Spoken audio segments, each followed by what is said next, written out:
him, but that would be pretty much taken all his time, doesn't it? So without further delay, I give you Breck, McKinley. Thank you.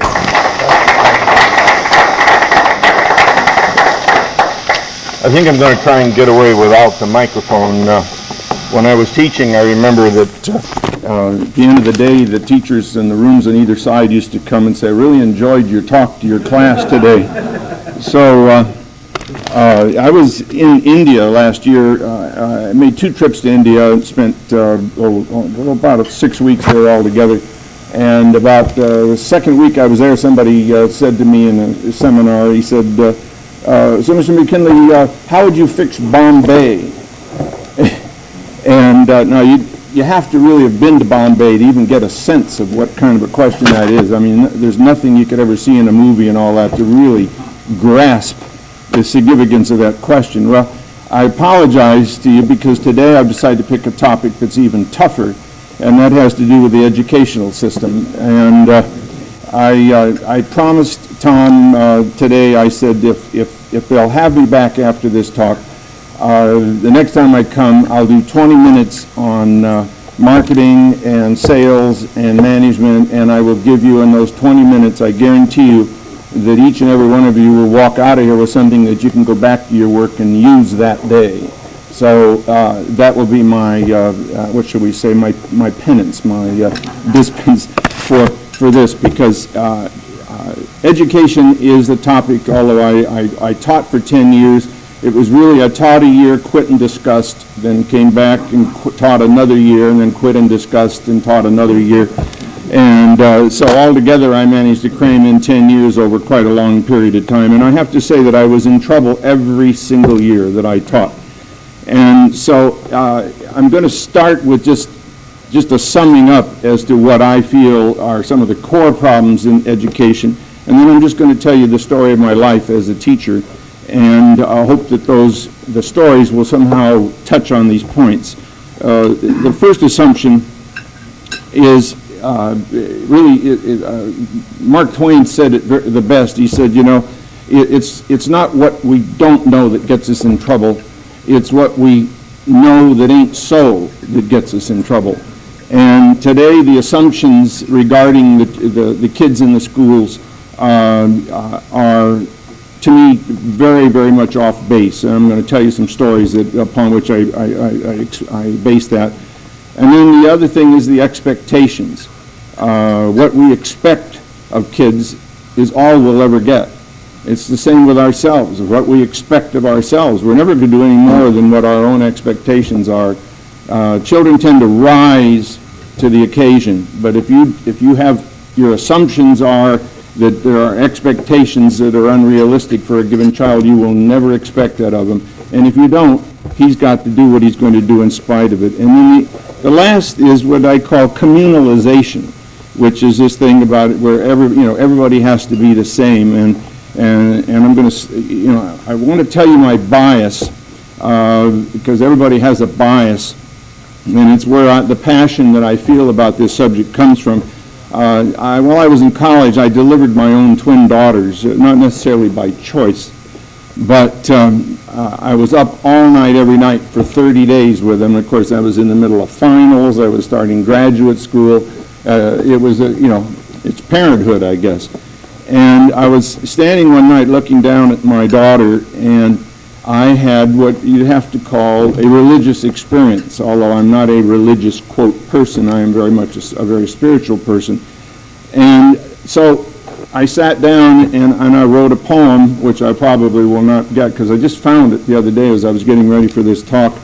And what I wrote was, I stand above my sleeping child, empty now, but still transfixed in pagan awe, a starving soul nourished briefly by a glimpse of God. Because I realized as I looked at that child that every child is God's messenger, however you define God. Whether it's in the sense of the ancient Indian philosophy, or whether it's in the most fundamentalist Christian terms, or in the terms of the Muslim, every child comes into this world, I believe, with a message from God. They're kind of here to bring us something. And how we deal with them determines whether or not we get that message. And I maintain that what we do with our children today is that we don't educate them, we indoctrinate them. We don't set them up so that they can now go forth and express this thing that they brought. We work and work and work and work and work to make them all as close to being the same. Even the ones who want to be different the same way as somebody else is being different. And as a child, I used to hang out, literally, in San Francisco when I was 10 and 11 and 12 years old. I just could go out, those days you could wander around. And I was down in Fisherman's Wharf, and I was fascinated because there was this enormous pot full of, I think they were crabs, I don't think they were lobsters, I think they were crabs. And it was just full of them. They're all milling around. And I asked the man, I said, why don't they climb out? And he says, well, every time one starts to climb out, the others reach up and pull them back down into the pot. Well, to me, that's what our educational system is doing today. It's what is encouraged, is that we encourage everybody to be the same. And when somebody stands out, the rest reach out and pull them back into the pot. And this is why when you look at those who are really accomplishing things in our society, the ones who are creating the jobs that the rest of us then can go to work for, are dropouts from our system. I mean, Bill Gates is a good example. He maybe dropped out of college. Stephen Jobs, who started Apple. You can go on, there's a long list of them. And years ago, there was a magazine called Horizon, and in that magazine I found an article, and this was 1963, and I'm going through my folders the other night, I found it, and it was a retrospective study of the geniuses of history. They picked 100, Voltaire, and I can't name them all right now because I didn't have time to bring it all in, and to see if there could be find a common thread with each of these people. And it was fascinating because the common thread is that they had very little association with other kids while they were growing up. They were in a loving household surrounded by adults who treated them with high expectations in terms of their behavior, and they treated them as if they were meaningful individuals. They didn't treat them as if somehow or other that they're alien until they reach a certain age, and now they're embraced by the family. So they had tutors. They were homeschooled, basically. So, brings me to the start of my story, because I was homeschooled. I didn't realize it for years because I just didn't hit me. But my mother ran a school on a dude ranch in Palm Springs, California, called Smoke Tree Ranch. And it's still there, only now you can't see it because it's all built up. It was a mile square. And people would come to stay at this ranch, very affluent people. I mean, in fact, until I was 18, I thought everybody in the world except me had $1 million. And they would bring them for a month, and they'd come with their curriculum, from their school and all that. And what slowly got out was the word that these children who were doing so poorly in school would come, and my mother would work with them, send them back, and they'd be so far ahead of the class that people began to wonder what on earth had what had she done with them. So just being in this environment, kids, they only know what they know. Like I thought everybody knew, Betty Davis, and I thought everybody knew Errol Flynn, and because these are all the people who used to come there, and I just, that's it. You think that's the way life is. I was surrounded by celebrities, and I was surrounded by the movers and shakers of this world. So, I'm surrounded by the people who are head of Upjohn and head of U.S. Steel and so it was just me. I just thought, well, they're all this, and they all have money. I don't. I guess, at least one person in the world has to not have any money. And I apparently was that one. But they all had a common concern, and that, of course, was their children. And what I watched was my mother take these kids in a week, 2 weeks, and bang, she'd handle their problems. So the assumption I came away with as I reached adulthood was that any kid could learn anything. And when you approach a child who has a problem, you approach him from the point of view that he can learn, that there just has to be a way to find your way into it. But what was really interesting is that the school ran from 9 in the morning until noon. You had a half hour off for orange juice, so that now cuts it down to 2.5 hours. And if you finished your work, you got to go out and play. And in those 2.5 hours, my mother managed to take kids who came from schools from all over the country who were in nothing but trouble, and in 2.5 hours, over a period of a week or 2 weeks, 2.5 hours a day, she transformed them. She turned them into successful academic scholars. So I, of course, thought this is the way it is. So I became a teacher, mostly because I wanted to live in the Santa Ynez Valley, and I couldn't think of anything else you could do where you could live up there. And so I went to Claremont Men's College, and I went to graduate school and all this, and I suddenly thought, my God, I have to go to work. What am I going to do? And so it wasn't the most noble reason in the world to get into teaching, but nevertheless I got into teaching. But I approached it with that assumption. My assumptions when I approached it was that any child can learn anything, that every child is born a genius and turned into whatever the problem is that he has. I mean, this is an important distinction. And that if a child has a problem as a student, it's not dyslexia, it's dysteachia. But it's changed today. And I may have some social psychologists or whatever in the room here, but I'll go out on a limb. I've done over 100 radio shows on this, and used to love it when I'd get called by psychiatrists and psychologists, because I think that they are the ones who have hammered the nail into the coffin of the educational system, because they have given the teachers an excuse for failure. Suddenly it becomes a matter that if a child isn't learning, it's because of a genetic problem, or brain chemistry, or it's because of his home environment. It's, whatever it is, it's everybody's fault except the academic, the teacher's fault. And it just isn't true. So I went into teaching. I went to Claremont Graduate School. I was getting my master's degree and my teaching credential. Now there's a joke. How to run a movie projector, how to keep your log books, this is what it was then at any rate. And sent off to do practice teaching, an internship for a semester. So here I go to Upland High School. And this is my first exposure in the classroom, and I go in and I have 40 10th graders to teach English to who've all been kicked out of other classes, right? So I've got all the gangsters and the hoodlums, and I'm a beginning teacher. So first day I make the substitute teacher, beginning teacher mistake. I gave them an assignment. I said, I want you to write what you did on your summer vacation. And they go, oh God, I know how they feel now. But you make these mistakes. It's a nightmare when you're on the receiving end of that. So they get the paper out and go in, and the hand goes up. How do you spell the? How do you spell horse? How do you spell automobile? And I'm going, wow, what's going on here? So that night I went home and I made a chart. I put every kid's name on it, and I broke it down into little boxes, and I came in the next day, and I said, in this class, we grade by the word. The more words you write, the higher your grade.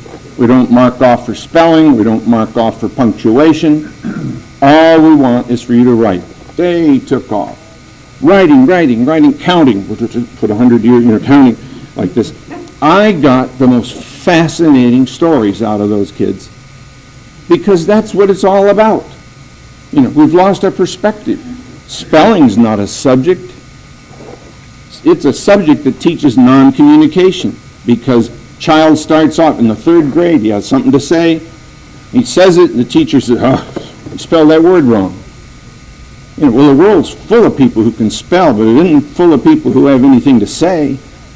But those kids have something to say, and these kids told stories. I can't tell them to you now just because we don't have time. I remember them to this day. They were fascinating stories. And I got those kids writing. And then I said, look, I would go home and type them at night, and I'd come back and read them their stories. And so they got to see that other people were interested in what they had to say. It got them communicating, and isn't that the purpose of English? And isn't that the purpose of, the whole thing is to be able to communicate. So I said, look, it's really hard when you're to read 7 pages and it's all one sentence. I mean, it just makes it difficult for me to understand. So I said, every so often, just put a period in there and then start with a capital letter, just give me a break. So I started doing that, and I started introducing punctuation, and I started introducing spelling, and so on. And I said, look, I have to use a dictionary to look up words when I write. Why don't you start doing it? If it's a word, you don't know how to spell it, use the dictionary and all that. And so slowly but surely I introduced spelling and punctuation. But there was a reason for it. They knew somebody was interested in what they had to say, and now they had a reason to punctuate. And they had a reason to spell because it helped you to communicate. Because it's sales. You got an idea, you want to sell the idea. Everything's sales, right? So this helps you to sell a little better. Well, I was flunked as an intern because I refused to follow the state curriculum and I ignored the master teacher. So I was given a C, but at Claremont that's like an F. So I resigned from graduate school. I had 2 units left to get my master's degree, and I thought, I don't want this. It isn't worth it. It's a violation of my own integrity. Well, that was my beginning as a teacher. So I went on and I taught, first paid job, 7th grade, 43 students in a classroom. I actually covertly turned them into the fire marshal because it violated the law in terms of how many could be in that room. 43 kids in this room. And I thought, well, what do you do? And they weren't interested in much, and I couldn't figure out how to get them motivated, so one day I thought, here's the thing to do. I said, I want you all to write down everything you ever wondered about. Like, how does the picture get in the television? Or what makes a car run? There was things that you wonder about. So they all understood. Not one kid put down one thing on a piece of paper that they wondered about. And I thought, wow. Because today I still wonder. I bore everybody because I'm always wondering how something is and then trying to find out about it. And here they were in the 7th grade and they didn't wonder anymore. Now, if you've watched children, they are full of wonder. So I started visiting, and I really urge you to do this. This is your homework assignment, is go visit your local school, tell them you'd like to just spend 15 minutes in the kindergarten, 1st grade, 2nd grade, 3rd grade, and so on up, and watch the light go out of their eyes. Watch the kids in kindergarten, and they're just eager, and they're just, and the 1st grade, and they're just, they want to know. This idea that you have to seduce children into learning, no. You have to beat the desire out of them, because children are born wanting to learn. They're dying to know about everything. And what happens? 1st grade, 2nd grade, 3rd, about the 4th grade. Best class ever taught 5th grade. 5th grade, they still wonder about everything. They're still just a little bit afraid of authority, so you have some control over them. And I'm not going to get to it today, but I had a 5th grade class in Hawaii that they grouped by ability in Hawaii, quote unquote. And so when you're the new teacher, you get the worst. I used to say you get the cream of the crap.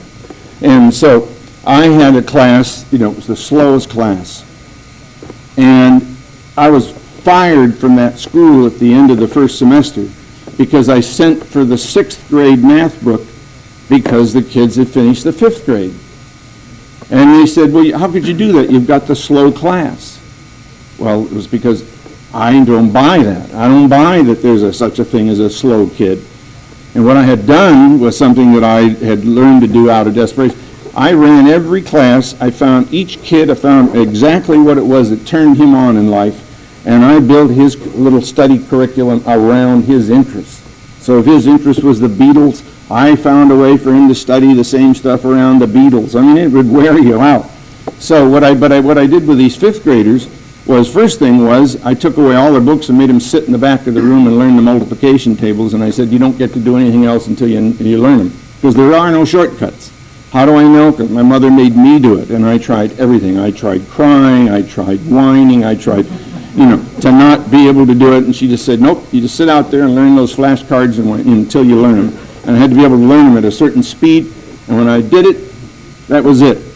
Well, there are adults today who you catch them multiplying, they're making little marks like this and then counting them, because if you don't learn them, you won't learn them, and there's no simple way to do it. So I had them do that, and then I said, look, you guys, because the truth is, they teach everything, the same subject, they teach it every year. I've maintained I could take somebody 11 years old, 12 years old, 14 years old, never seen him inside a classroom. I could teach him everything he would learned in all those years if he'd been in the classroom. I can do that in about 6 weeks.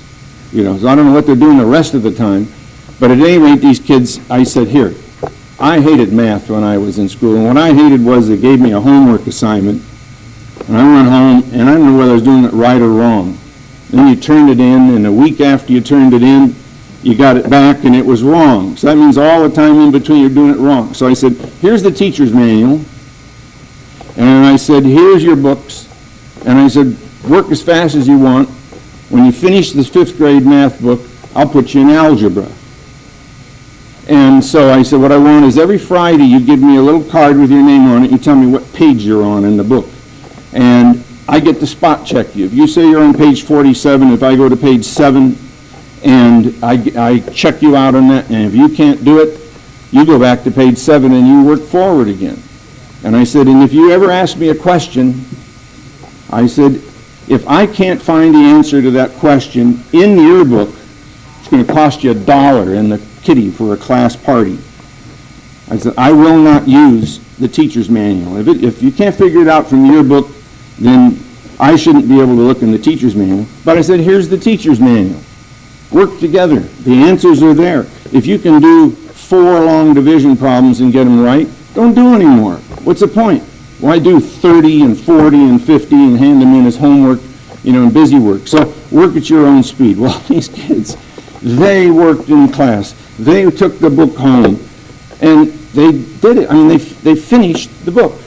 So I sent for the 6th grade math book to spot check them. I wanted to use the test problems in the back of the book that they hadn't seen before. And I'm summoned by the principal. And he says, Mr. McKinley, I understand that you sent for the 6th grade math book. And I said, yeah. I said, they finished the 5th grade book, and I need to spot check them on this. He said, well, I'm sorry, they can't have finished it because you have the slow class. I said, well, pick one. Pick one kid and send for him. So he picked the one who was the slowest of the slow kids, supposedly. Came in, they gave him a test. He got 100% on the test just like that. You know what they did? They said, well, Mr. McKinley, we found out you don't have an elementary credential. You're a secondary teacher. So we're transferring you to the high school. So on Friday, I'm teaching 5th grade. On Monday, I'm teaching 7 periods a day of non-Western civilization, which just, by the way, happened to be my major, so which is just a fluke. I'm sure if they'd known that, they would have put me in something else. I did the same thing with the non-Western civilization course. Now I had, there were 35, 40 kids in every class, so that's 7 periods a day. I was visited once by the principal. The principal said, Mr. McKinley, you haven't learned the names of your students yet. I said, well, let's see, 7 times, that's 280 people. This is my 3rd week, excuse me. So I designed, these, by the way, were the fast kids. These were the accelerated kids. So at the beginning of the first class, I said, I understand you guys are the accelerated classes. They went, yeah. And I said, well, now you're going to get a chance to prove it. And I ran a program for those kids where I used just India to study non-Western civilization. I mean, we could all just get lost in it. It's such a fascinating field. Well, they each did a paper on an area that interested them. I mean, there were 2 kids that were into the Beatles, so I had them do it between, the sitar and the relationship, of the origins of music and all this. Because I said, I want to learn something. So I want you all to go out and find out, stuff that I wouldn't know otherwise. And I want you to know something. You have to work harder to get an F from me than you do to get an A. And I told each of them what you had to do to get each one. I had to give 1 F because the guy he followed as if I gave him a checklist of what to do. So I gave him his F. And so I got back these fascinating papers. By the way, one thing I learned that I want to pass along to all of you is that if you want to drown a mongoose, don't do it in a gunny sack because they can bite through the gunny sack. Because that's what one of the kids, what they did was to catch a mongoose, kill it by drowning, and the guy had scars all over his hand, and then they, cooked it and skinned it, and they mounted it, it was magnificent. But at any rate, I arrived at school one day, and I was told that I was called in by the department head, and they said, Mr. McKinley, the level of learning in your classroom is not up to an acceptable level. Well, he'd never been in my classroom. The principal had only been in there once, and that was the third week. And what had happened was I'd given an F to this kid, and his parents were upset because the department head said at the beginning of the year, he said, yeah, the accelerated students, can never get less than a B. Figure this. I mean, I to this day, I marvel at that. So I gave this kid an F. Now, in the past, what I'd learned is I'd give him an A by the end of the year. All I wanted him to do was produce, and I wanted to get his attention. And I made a faux pas. I should have contacted his parents and told him. So suddenly I'm in a fight with the state because I said, you made this accusation without ever coming in my classroom. I said, now prove it without coming in my classroom. I said, well, we want your lesson plans. And I said, well, no. I said, you made the accusation without my lesson plans. Prove it. Now, the truth should never leave this room. I never had a lesson plan. I went every morning. I didn't know what I was going to do until I walked in each day and saw those kids, and I interacted with the kids. But my assumption was that every child is capable of excellence. And when he didn't do something right, I knew where to look for blame. It was me. It was my fault. I never met a child who, on one-on-one, I didn't feel could be taught anything. Doesn't mean I did it, but I never dealt with that child from the point of view that if I didn't do it, it was anybody's failure but my own. It wasn't the child's failure. And that's what I feel has changed. It's a core change in our society now, is that we blame the kids, we blame the parents, we blame everything except the system. And so I have to end because I know Tom, I told him to stand up when he wanted me to quit. And so I will end off. I hope you'll have me back. It is a subject, it is impossible to convey how important I feel, this subject is. And I will talk to anybody about it for 5 minutes or 5 hours, but I care a lot about it. But next time I will come and give you something practical that you can go and make money with. How's that? So thank you very much.